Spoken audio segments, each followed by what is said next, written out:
সকলকে নমস্কার। জয় যিশু। পরিবারের পাশে আছে, দেখছে যে কোনো মেয়ে হয়তো অপরাধীদের সাজা দেওয়ার জন্য এক সঠিক কথা, ন্যায্য কথা বলছে, ঠিক হুমকি দিবে। আর এদের কি কাজ? ছেলে হলে পড়বে খুন করে দেবো, ছেলে হলে পড়বে ফাঁসিয়ে দেবো, জেলে ঢুকিয়ে নিয়ে যাবো, আর মেয়ে হলে পড়বে তোমাকে রেপ করে দেবো, তোমার মানহানি করবো। এইগুলো তো পারে ওরা। মেয়েদের তো ইজ্জত দিতেই পারে, মেয়েদের তো সম্মান দেয় না। ওরা মা পরিদের কোনো সম্মান রাখতে জানে না। ওরা তো এইগুলাই পারে।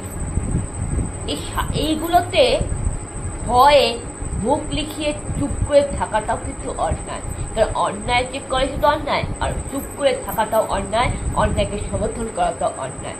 এসবের বিরুদ্ধে আরো বেশি করে প্রতিবাদ করা উচিত। এবং দরকার পড়লে আমি আরো বেশি করে ভিডিও লাইভে আসবো, আরো বেশি করে আরো প্রতিবাদ আন্দোলন হবে, আরো বেশি করে ভিডিও, আরো বেশি করে আরো যেটা সঠিক কথা, ন্যায্য কথা বলবো। কেননা এটা প্রত্যেকটা নাগরিকের বাক স্বাধীনতা রয়েছে। ভারতীয় সংবিধানে প্রত্যেকটা নাগরিকের একটা মৌলিক অধিকারে 19 থেকে 21 নম্বর ধারায় রয়েছে প্রতিবাদের অধিকার। এই প্রতিবাদ করা আমাদের গণতান্ত্রিক অধিকার, সংবিধান বলে। যাই হোক, তো অপরাধী তো বিচার পেলই না, এবং তার মা বাবার কথা ভাবুন। একটাই সন্তান, এবং একটা মা বাবার কত স্বপ্ন থাকে, আশা থাকে, কষ্ট করে লেখাপড়া শিখিয়ে, এবং মেয়েটারও কত স্বপ্ন ছিল, সেই স্বপ্নটাকে ভেঙে দিয়েছে, সেই আশাটাকে ভেঙে দিয়েছে। যে না, একটা মেয়ে ভালো একটা প্রফেশনাল লাইফে আসবে, ডাক্তার হবে না, টিচার হবে না, শিক্ষক হবে না, ইঞ্জিনিয়ার হবে না, শিল্পী হবে। একটা স্বপ্ন থাকে, কিছু না কিছু একটা স্বপ্ন থাকে, এবং সেই প্রফেশনাল লাইফে সবে পা দিয়েছে, সবে নিজের কেরিয়ারটা জাস্ট করতে শুরু করলো। একটা স্বপ্ন ছিল না যে একটা মা বাবাকে নিয়ে থাকবে, মা বাবাকে কোনো কষ্ট করতে দেবো না। এটা আমাদের প্রত্যেকের স্বপ্ন যে না, আমি জীবনে কিছু একটা করে দেখাবো, আমার মা বাবাকে আর কোনো কষ্ট করতে হবে না, মা বাবার পাশে আছে। যেসব সন্তানরা খুব ভালো, সৎ, আমি তাদের কথা বলছি না, যারা মা বাবাকে দুমুঠো ভাত খেতে দেয় না, মা বাবাকে ঘর থেকে তাড়ায় দেয়, সেই কুলাঙ্গার সন্তানের কথা বলছি না, আমি ভালো সন্তানের কথা বলছি। যারা সৎ, শিক্ষিত, ভালো সন্তান, এবং যাদের মা বাবাও সৎ, শিক্ষিত। যাই হোক, একটা স্বপ্ন থাকে, তো আশা থাকে, সেই আশাটাকে মেরে ফেলে দিয়েছে। এতে কি হচ্ছে? অভয়াদিদির মা বাবা অনেক কিছু হারিয়েছে।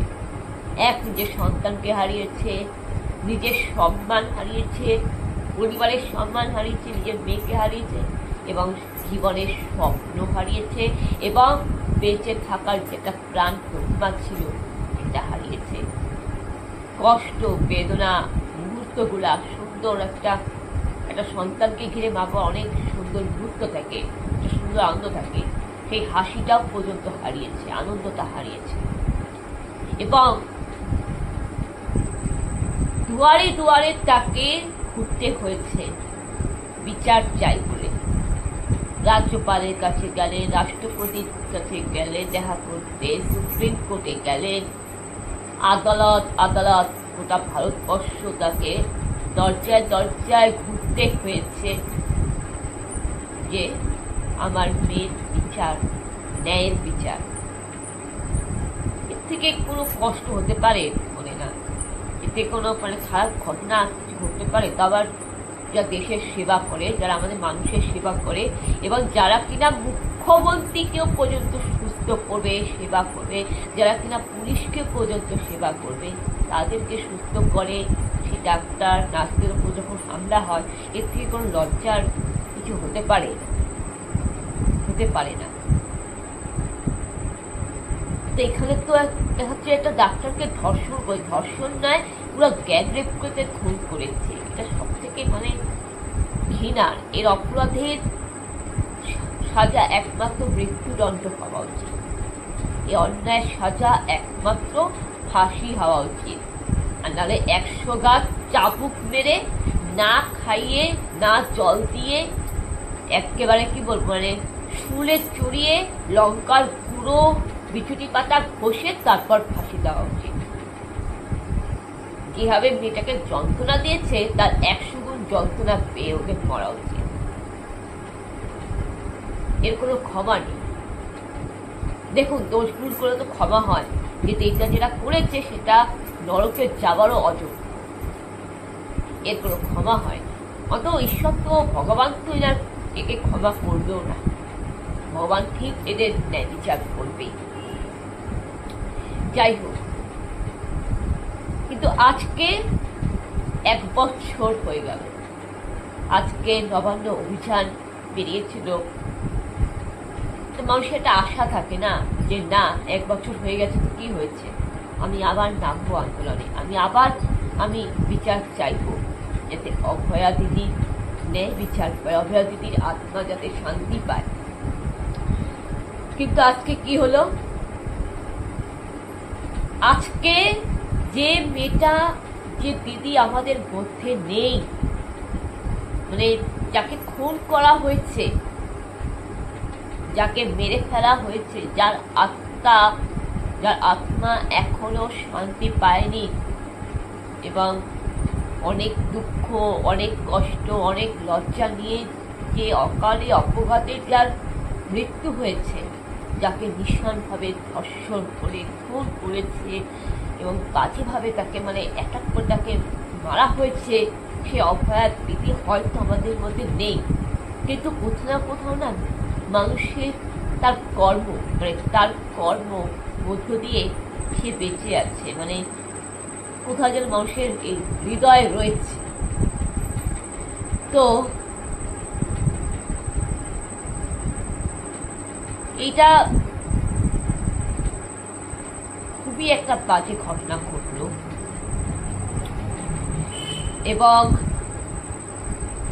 আজকে যেটা হলো সেটা আরো বেশি খারাপ। আজকে যেটা হলো সে ঠিক হলো না। একে তো সেই দিদিটাকে তো খুন করা হয়েছে বিশালভাবে, এবং সে হয়তো আমাদের মধ্যে নেই, কিন্তু তার কর্মের মধ্যে দিয়ে হয়তো আমাদের তার ভালো কাজকর্মের মধ্য দিয়ে হয়তো আছে, এবং আমরা যে গোটা ভারতবাসী যে তার পাশে রয়েছে, এবং অভয়া দিদির পরিবারের পাশে রয়েছে, এবং সবাই যে প্রতিবাদ আন্দোলন করছে, হয়তো এর মধ্যে তিনি হয়তো আছেন, এবং তিনি দেখছেন যে তার পাশে সবাই আছে, তার পরিবারের পাশে গোটা ভারতবাসী রয়েছে, এবং গোটা ভারতবাসী, গোটা আম জনতা চায় যে অপরাধী কঠিন সাজা হোক এবং অভয়া দিদি যাতে ন্যায় বিচার পায়। তো সেই জন্য আজকে আবার নবান্ন অভিযানে বেরিয়েছিলেন সেই সন্তানহারা, একমাত্র কন্যা সন্তানহারা, অসহায়, লাঞ্ছিত, অপমানিত অভয়া দিদির মা বাবা। কিন্তু পুলিশ যেটা করলো, এটা মোটেও গ্রহণযোগ্য নয়। এটা মোটেও পুলিশের কাছে এটা আমরা সাধারণ মানুষ এটা আশা করি নাই। অভয়া দিদির মাকে মাথা ফাটিয়ে দিল, মাথায় লাঠি দিয়ে মেরে হাতের শাখা ভেঙে দিল। অভয়া দিদির মার মাথা ফেটে দিল, হাতের শাখা ভেঙে দিল। এই কিসের পুলিশ? ও তো পুলিশের চাকরি করার ও যোগ্য না, অযোগ্য।